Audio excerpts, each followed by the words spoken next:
Mampukah Gus Baha menjawab kenapa kiai istrinya selalu lebih dari satu? Apakah itu termasuk meneladani Rasul? Tua maaf ini ya, kebanyakan kan para kiai atau yang lain itu kan istrinya lebih dari satu.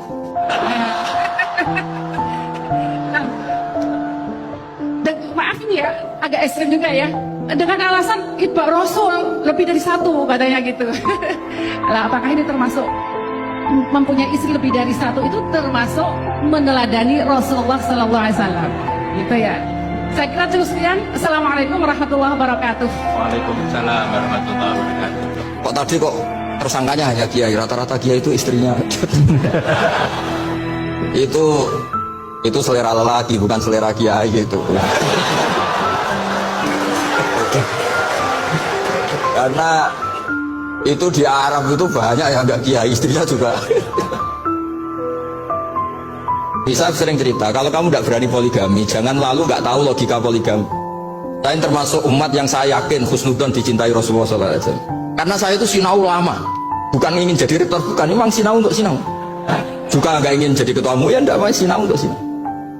Saya itu kalau di rumah Pak Kures bikin teh sendiri, bikin kopi sendiri, karena saya ingin nggak terlalu dihormati. Saya tuh kesini tadi ya sama anak saya, pokoknya saya senang hidup kayak umumnya orang.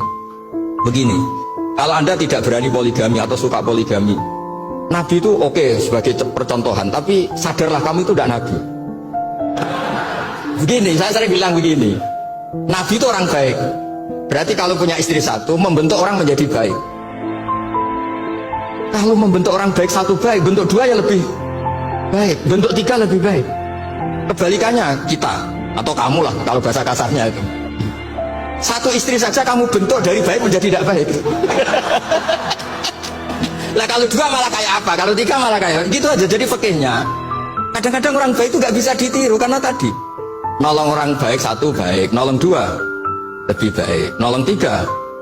Tentu Nabi hubungannya dengan istrinya posisi yang membentuk, yang nolong, yang menjadikan solihah, yang menjadikan lebih baik. Tapi papa ini apa ada jaminan seperti itu?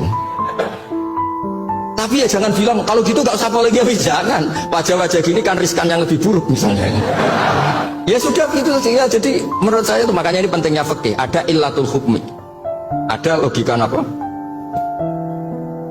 Jadi makanya ketika saya bilang orang yang suka humanisme jangan terus anti perang. Meskipun kita nggak suka perang, suka damai. Saya Pak Kures suka damai, tapi jangan anti perang. Karena apa? Andai kan zaman kita dijajah kolonial Belanda, Jepang, terus kemudian kita bilang perang itu haram, bersama Londo monggo daerah agen.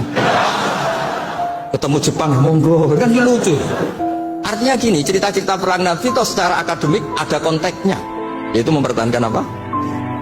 Tapi jangan karena Nabi pernah perang, pokoknya yang benar itu perang, damai itu tidak ada hadisnya. Yang nggak ada itu bacaan kamu, bukan hadisnya. Ya jadi kira-kira gitu.